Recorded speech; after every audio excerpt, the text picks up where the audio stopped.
Shalom Sobat Yud GKI Kanaan yang dikasihi dan mengasihi Tuhan Yesus. Jumpa lagi dalam Saat Teduh Bareng Yuk di hari Selasa ini, tanggal 9 Maret 2021 dengan tema Jaga Hati dan Telingamu. Hari ini kita mau belajar dari Ulangan pasal 13. Firman Tuhan berbunyi demikian.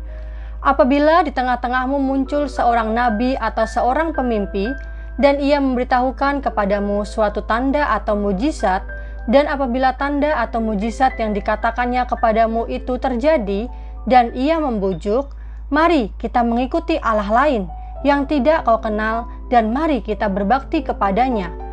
Maka janganlah engkau mendengarkan perkataan nabi atau pemimpi itu, sebab Tuhan Allahmu mencoba kamu untuk mengetahui apakah kamu sungguh-sungguh mengasihi Tuhan Allahmu dengan segenap hatimu dan dengan segenap jiwamu.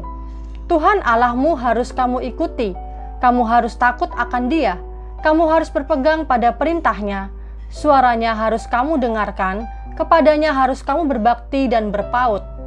Nabi atau pemimpi itu haruslah dihukum mati, karena ia telah mengajak murtad terhadap Tuhan Allahmu, yang telah membawa kamu keluar dari tanah Mesir dan yang menebus engkau dari rumah perbudakan, dengan maksud untuk menyesatkan engkau dari jalan yang diperintahkan Tuhan Allahmu kepadamu untuk dijalani. Demikianlah harus kau hapuskan yang jahat itu dari tengah-tengahmu.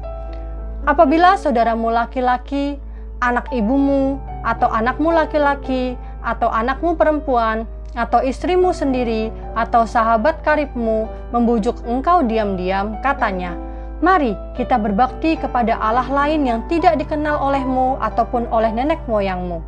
Salah satu Allah bangsa-bangsa sekelilingmu, baik yang dekat kepadamu maupun yang jauh daripadamu, dari ujung bumi ke ujung bumi.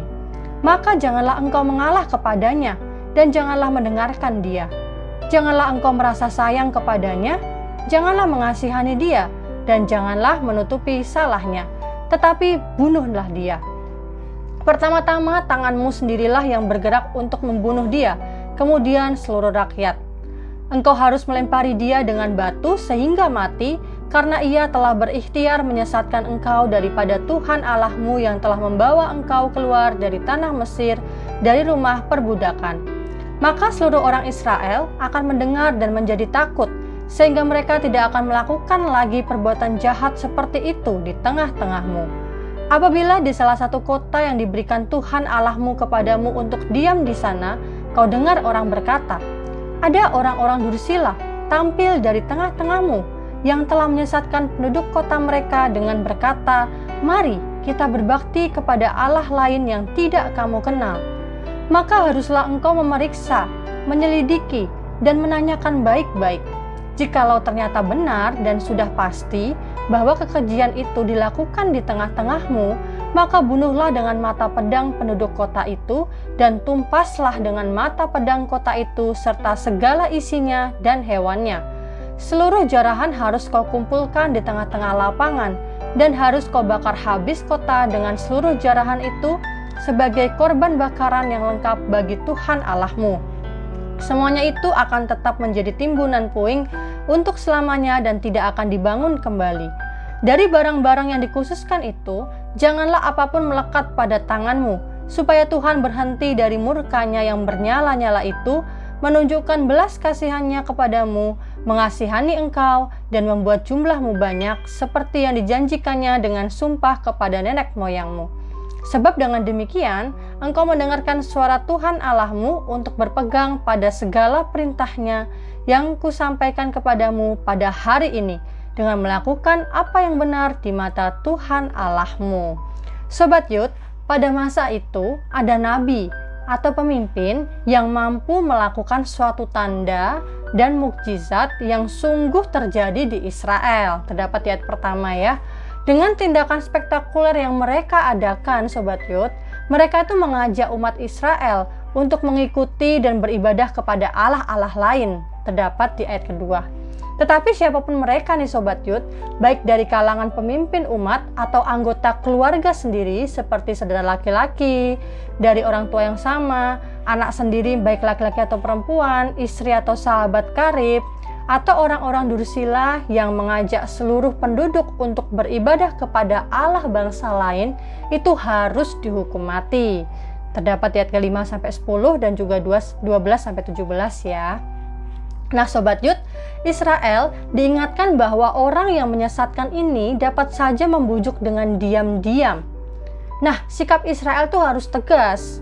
Tindakan yang dilarang agar tidak terpengaruh penyesat itu adalah mendengarkan perkataannya, mengalah, merasa sayang, mengasihani, bahkan menutupi kesalahannya. Bila tuduhan penyesatan itu didengar dari sumber lain, maka harus diadakan pemeriksaan, penelitian, dan mengajukan pertanyaan dengan cermat. Bila penyesat itu hanya seorang, maka harus dihukum mati dengan dirajam batu. Bila satu kota terkontaminasi, maka bunuh dan tumpaslah satu kota itu beserta dengan segala jarahannya. Terdapat ayat 2-5, kemudian ayat ke-6, ayat ke-8 sampai 10, juga ayat 13 sampai 17 ya Sobat Yud yang sudah kita baca tadi. Nah, Sobat Yud, Tuhan ingin agar umatnya tuh sungguh-sungguh mengasihinya. Ia sengaja membiarkan bujukan penyesat itu datang untuk mencoba dan membuktikan kasih umat terhadapnya. Ayat ketiga tadi ya. Seharusnya hanya Tuhan yang diikuti perintahnya. Ayat keempat. Hukuman mati atas penyesat menjadi pelajaran bagi orang Israel agar tidak mengulangi tindakan yang sama dan kejahatan di hadapan Tuhan. Terdapat ayat ke-11. Dengan menjatuhkan hukuman atas penyesat itu, murka Tuhan dapat disurutkan. Ayat 17. Tuhan ingin agar umatnya hanya mendengarkan Dia saja dan melakukan apa yang benar di matanya. Terdapat di ayat ke-18. Nah Sobat Yud, banyak pelanggaran yang kita lakukan disebabkan oleh pilihan sendiri. Kita lebih memilih godaan duniawi daripada hidup takut akan Tuhan. Karena itu, hukuman dipakai Tuhan sebagai cara pendisiplinan rohani kita. Oleh sebab itu, jaga hati dan telingamu dan hindari penyesat ya Sobat Yud. Tuhan memberkati. Shalom teman-teman, itu dia saat teduh kita untuk hari ini. Mari kita sama-sama belajar untuk hidup takut akan Tuhan. Mari kita sama-sama belajar untuk hidup tegas dan tidak mementingkan kepentingan duniawi, melainkan lebih mementingkan hidup yang takut akan Tuhan. Mari kita sama-sama mendisiplini diri kita, hati, dan juga telinga kita. Mari kita jaga diri kita untuk selalu setia dan taat kepadanya. Untuk menutup saat teduh kita pada hari ini, mari kita sama-sama bersatu dalam doa. Tuhan, terima kasih ya Tuhan atas hari baru yang telah Engkau berikan lagi kepada kami. Terima kasih ya Tuhan atas kesempatan yang Engkau berikan kepada kami bisa bersaat teduh bareng-bareng pada hari ini ya Tuhan. Tuhan, kiranya Tuhan yang terus pimpin dan ajarkan kami untuk selalu setia dan takut akan Engkau ya Tuhan. Tuhan, tolong ajarilah kami juga untuk memiliki hati yang bisa menahan diri dari godaan-godaan duniawi ya Tuhan. Tuhan, kiranya Engkau yang selalu menyertai dan beserta dengan kami dalam segala hal. Terima kasih Tuhan, dalam nama Tuhan Yesus kami berdoa dan mengucap syukur. Haleluya, amin. Nah, jangan lupa untuk share saat teduh ini ke teman-teman yang lain supaya semakin banyak lagi orang yang mendapatkan berkat. Jangan lupa juga besok kita masih ada saat teduh bareng lagi di YouTube channel ini. Kalau misalkan kalian ada pergumulan, kalian bisa banget langsung aja DM ke Instagram Youth GKI Kanaan. Nanti pergumulan kalian akan kita bahas bareng-bareng di Spotify. Jangan lupa juga untuk dengerin Spotify-nya yang akan ada episode baru setiap hari Minggu di sore hari. Jangan lupa juga setiap Sabtu jam 7 malam kita akan ada Youth Fellowship. Kalau misalkan kalian belum dapat linknya, kalian bisa akses di bio Instagram Youth GKI Kanaan atau di grup Line atau grup WA kalian. Have a blessed day. God bless you. Bye-bye. Dalamnya lautan dapat diduga, dalamnya hati siapa yang tahu. Wah, hari ini kita membahas mengenai move on. Boleh. Emang Koko Hans pernah move on tentang apa nih? Menurut Cijan, move on itu apa sih? Keadaan dimana kita berdamai dengan diri sendiri, orang lain, dan masalah kita. Tapi kalau tadi kan nggak ada kata mengikhlaskan, kayaknya masa sulit ya. Mengapa sih kita harus mengalami kesulitan ketika kita ngomong? Kenapa ya? Cobain deh. Cobain.